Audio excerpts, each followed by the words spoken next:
What do you see from your vantage point that leads you to suggest that the crisis is not over yet?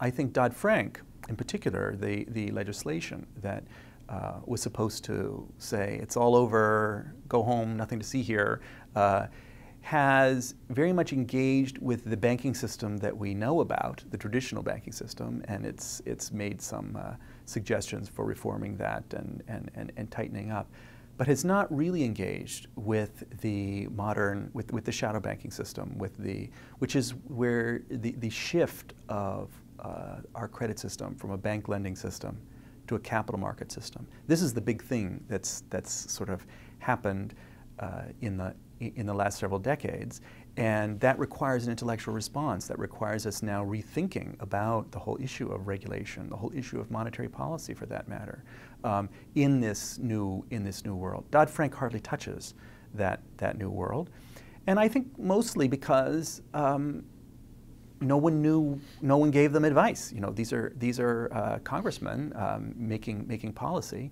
and that's the task ahead of us, to develop some intellectual framework where we could give some good advice about what sort of framework would be necessary in order to make this brave new world of capital market credit system, to make it work, to make it safe, to make it work for people, to make it work for economic development.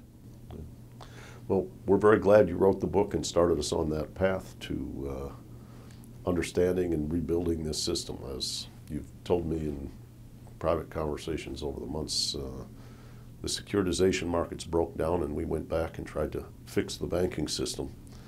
While they interact, people don't seem to have what you might call a good grasp of the interconnection between securitization and banking, or how shadow markets replicated a banking system and created what they used to call maturity transformation, borrow short, lend long, and created the same instabilities that deposit insurance were designed to eliminate. So when I look at the new Lombard Street, I'm very grateful that you've set us on the road of illuminating the structures, the fault lines, and the challenges that we see in this modern money market. And if there's any chance to diminish or avoid that next crisis, I'm sure you'll have contributed to it. Thanks very much. Thank you.